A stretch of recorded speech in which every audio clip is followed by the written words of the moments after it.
All right, back again. Here we are, take two of second video we're doing today. Ruckus Rugby. Oh Jesus, the lights were just about to go out. Hope there's no power cut.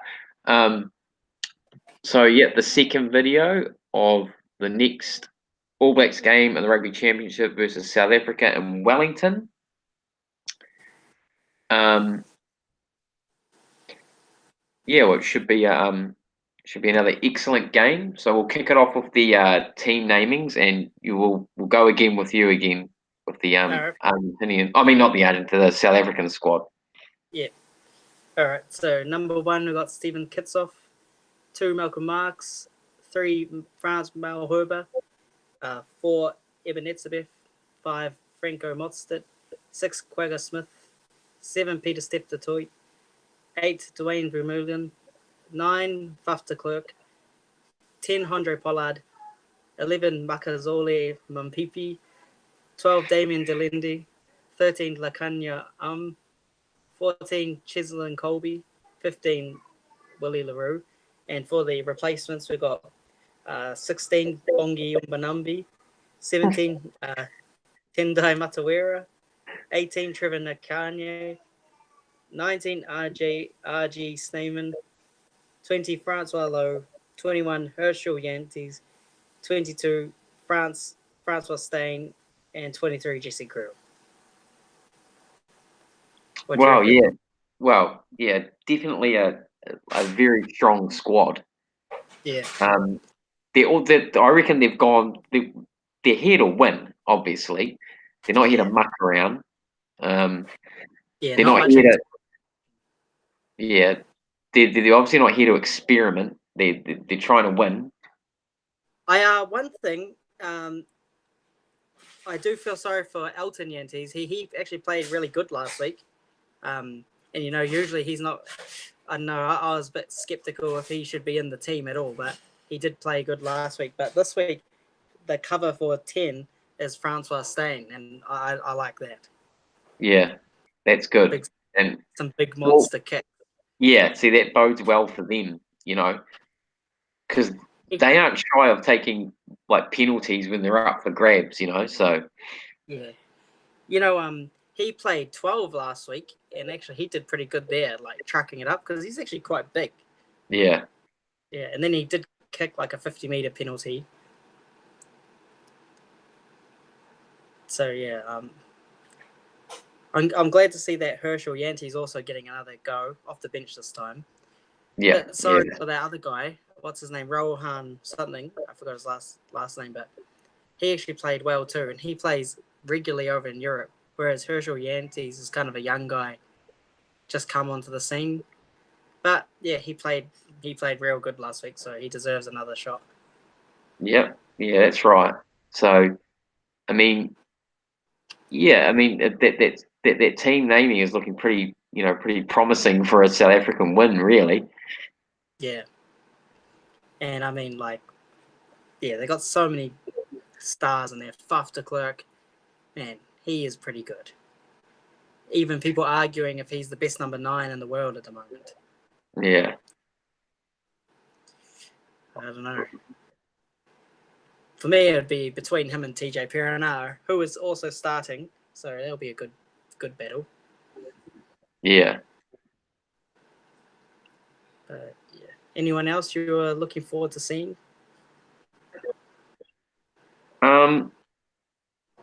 Yeah, I'd probably Andre Pollard really. If he can, he might try and just upset Richie Mwanga's game, I feel. Yeah. A bit more experience than him, so he might try and just upset sort of that game as well. And it'd be interesting to see, because how Beauden Barrett's going to be at the back. But I reckon Beauden Barrett might try and attack more, be more of an attacking fullback. Oh, he will be. Yeah. Probably every time he gets the ball, he's gonna be running it back. Looking for So the interesting part is going to be able to see if I reckon the South Africans are going to come out in their forwards just with intensity, Yeah, they'll try and dominate. Yeah, real big. They are all real massive. Historically, South Africans have always had just really big forwards and like really. There used to be a guy that used to play called the number 8 called Piers Spies, and he was massive and he was fast as well, like really mobile. Like, Yeah. Dwayne Vermeulen is quite mobile as well for how big he is. He's just a tank. Yeah. With soft hands as well, so yeah. He's not necessarily just going to truck it up. Yeah. All right. I'll get into the All Blacks All right. squad or team.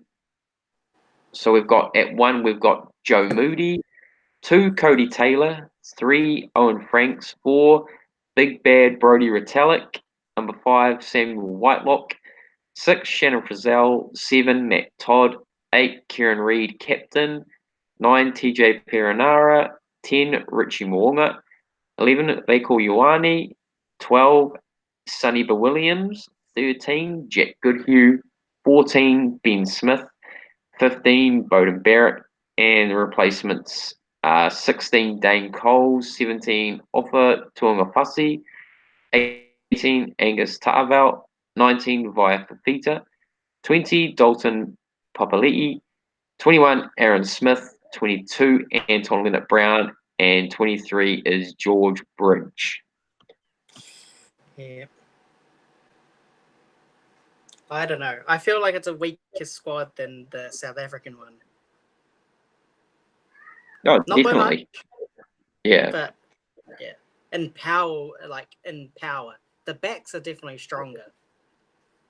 But power-wise, man, South Africa's got it. It's so who are you interested from seeing on the New Zealand side? Sonny Bill, you know, he is the people in New Zealand, I guess, are like kind of want him gone, but I think he is the only person. Like if you have Laumapi, he's not really going to get that offload away. He's not big enough to get his arms free. You know, they can wrap. Generally, everyone's taller than him, so they can wrap him up. He might bowl him over, but Sunnyville can do both. He can bust through tackles and get the arms free.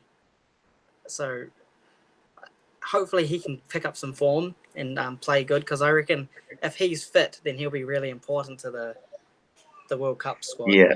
I mean, I can see the sort of from the New Zealand public, like how they don't feel he should be there because the other people that are picked right are there. They have to, stake a claim for the jersey, right? It's sort of like Sonny Bill's been out. He gets injured quite frequently, Yeah. and it's like he's an automatic selection regardless of anything. Yeah. He doesn't have to prove himself. He hasn't done anything this year. He's basically been injured the whole time. And when he was playing, he wasn't really playing real good or anything. Nonu was the standout centre for them, for me. They should have called him, but however. But I know. But look, he's tried and tested at two World Cups, right? Yeah. So, who can you can't. Those other guys, they do have to earn their way in, but you can't argue with that. He's been a part of. He's a 2-time World Cup winner. He probably will step it up once it comes to the World Cup. It might take him a few games. Oh no, I reckon he might pull another hamstring in this game. I reckon. I think it would be a big loss if he did, because it's so the midfield's so shaky. Do you really want it shaky in the World Cup? Oh yeah, I know. Tried combinations. Only Crotty and Goodhue's the only combination, really. Yeah, the good point about Goodhue is that I never thought he was a real flashy player or anything. Yeah. But he's actually playing pretty well though. I mean, he's sort of slowly growing into that role. Yeah, it's just risky because if he doesn't go good, and you've let Sonny Bill go, because of the pressure, like he's never been in a World Cup situation. Yeah. They don't want players like, Sonny Bill. I don't think Sonny Bill will. Although he did knock on a few last year in a few games, but I don't think he's the kind of person that knocks it on like big games like that. Yeah. Because of pressure. But yeah, I hope he goes good anyway. But yeah, there's so many. It's such a competition for that 12 jersey. Even Leonard Brown is in there. Yeah. Like he played 12 all year. And Laumapi. that's what the coaches want. They want Yeah, the competition between places so they can, try and get the best out of the players.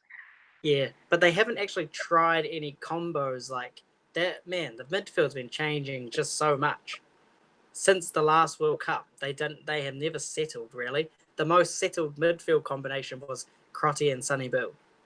Yeah.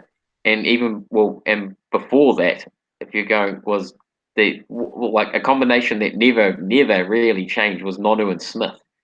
Yeah, and I think that's what you need. Like once you start, like it's kind of like the Highlanders. What is it? Tane Walden and Rob Thompson. Yeah.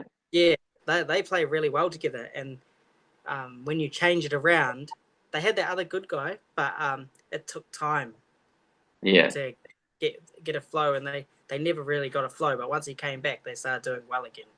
Because So it's kind of when you had Nonu and Smith, you had the best of both worlds. So you had one guy that could really crash it up, like Nonu, and had power. yeah, Then you yeah, had like Smith on the other hand, who was like, he was just slippery, yeah, his nickname, you know what they did? They used to call him Snaky because he was yeah, slippery.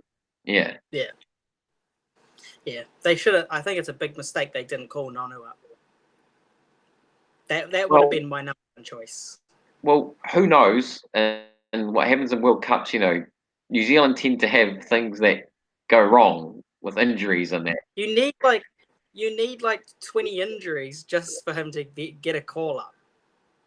Well, I'm thinking though, if well, not 20 injuries, but like, yeah, but like one or two, and then he's probably definitely in the All Blacks the coach's frame of mind to ring up. I think they just don't want to call him because he's had his shot, and they'd rather lose and develop someone than just call him up. Yeah, I get that, but I mean, what more could he have done in that season for the Blues than what more than he did? No, I guess the other centers were playing good also. So Mm. And um, and when just you're on like a losing team, it doesn't look good. yeah. So Doesn't yeah. yeah, I mean, well, yeah, never know. I hope it happens. Also, well, what about Bowden Barrett at 15? Well, What do yeah, you it's think? going to be good. I'm pretty excited about that actually, because then we get to see another number 10, how he will fare, and then we get to see Bowden Barrett at 15. It's just Yeah, pretty and, exciting, really. and if he's not doing good, you can bring on George Bridge, move him to the wing, Ben Smith at fullback, and make Bowden Barrett go to 10, which they'll Yeah, probably do, yeah, but they can do it at any time. I yeah, don't think they. Yeah, I don't know. It's gonna be. I feel like they can get to since Mwang is kind of new. I feel like they can get to him yeah. because there's a bunch of world class players on that Springbok forward pack. Well, that's obviously going to be a tactic. So from South Africa, they'll know they'll be trying to put pressure on him at all costs. Yeah, I reckon watch out for the South Africans' line speed at him, eh? They will be yeah, charging at him. yeah, yeah. And you know what? They did that to Bowden Barrett all the time, and New Zealand still manages to get the win usually. Mm, So they did lose once, but yeah, I guess we have to see. I mean, what better situation than to test Moanga? yeah, There's no better situation than this one. So yeah. yeah, it's got to be done. All right. Um, So have you got a prediction as for the final score? I just want to say I'm glad to see Matt Todd in there finally as well. Oh yeah, good point. Yeah, He's yeah, he's always deserved a shot, and he's just been a bit unlucky. he's like he's like the quiet achiever. You know what I mean? Well, yeah, you know when so he was always behind Richie McCaw, and when they played Richie McCaw, they basically didn't have another 7. They're just like, Richie, you're playing 80 minutes every game because you're the captain. But now we've got like multiple number 7s, and they will usually get subbed. Like Sam Kane will come off for Artie Savia or something like that. Yeah. Yeah. And the surprise also, Sam Kane and Artie Savia aren't even playing. I thought they're probably one of the 2 people that you'd write first on the team sheet. Yeah. So, yeah, could be a mistake. Oh, yeah, it could be a mistake. I think that this is I think Steve Hanson's looking at Shannon Frizzell and in particular Frizzell and sort of Via Fafita as like this could be their like sort of last chance to like make a good claim. It might not be Shannon Frizzell's chance, but I think it's Via Fafita's last chance for sure. Yeah. He needs to he needs to come off the bench and do exactly what they want. But see, man, they should have not played him play him against Australia. They should have just kept Artie Savia on the bench in that position. Yeah. I don't know, but it looks like they don't really. It seems like they don't care if they win. They just want to develop players. Yeah, I think they still care about winning. I think they just feel they can win with this team. If you look at the 2 teams, who cares more about winning this game? Well, I think South Africa do, to be honest. But yeah. They've played like the best person they have in every position, basically. I couldn't think of any replacement that would be better for any of them. Yeah, so, but the All Blacks, there's been a few question marks in a lot of places. Yeah. Also, who's going to win? Yeah. Final score. I have a feeling the Springboks are going to win again, eh? Just by picking that team, I feel like they're going to win. I would just say it's probably going to be high scoring again. I would just say 35 to 28. Yeah, 28. 35 to the South Africa, 28 to All Blacks. You see, because I'm bloody shocking at making a score prediction. Mine's always way off. It's like the opposite end of whatever. But it's probably safe to say it's going to be high scoring because look at all the try scorers everywhere. Do you know what I was actually going to say? I was going to say it's going to be a real high intensity game. I think it's going to be close. I was even going to put it as a draw. Put a bet on it. If you did, you'd get massive payout. Yeah, I know it's kind of like an easy thing to say that. Oh, it's going to be a draw. You can't. But I don't know. I think it's going to be a brutal battle. No doubt about that. I'm going to say a draw. Maybe they played Matt Todd because it's going to be brutal, and they don't want to get Artie Savia and Sam Kane injured. Well, so yeah, true. Just take it easy. So I'll probably go 25 all. Okay. All right. Well, we'll see. Yeah, so make sure, everyone, that you tune in to that game. It's going to be a cracker, and we'll have a review, obviously, when that's all done and dusted. And yeah, any final remarks, Christopher? Yeah, that's my final remark. A sigh, because I don't know what's going to happen. Yeah, it will be good. Anyway, guys, we'll catch you next time on Ruckus Rugby. Stay safe and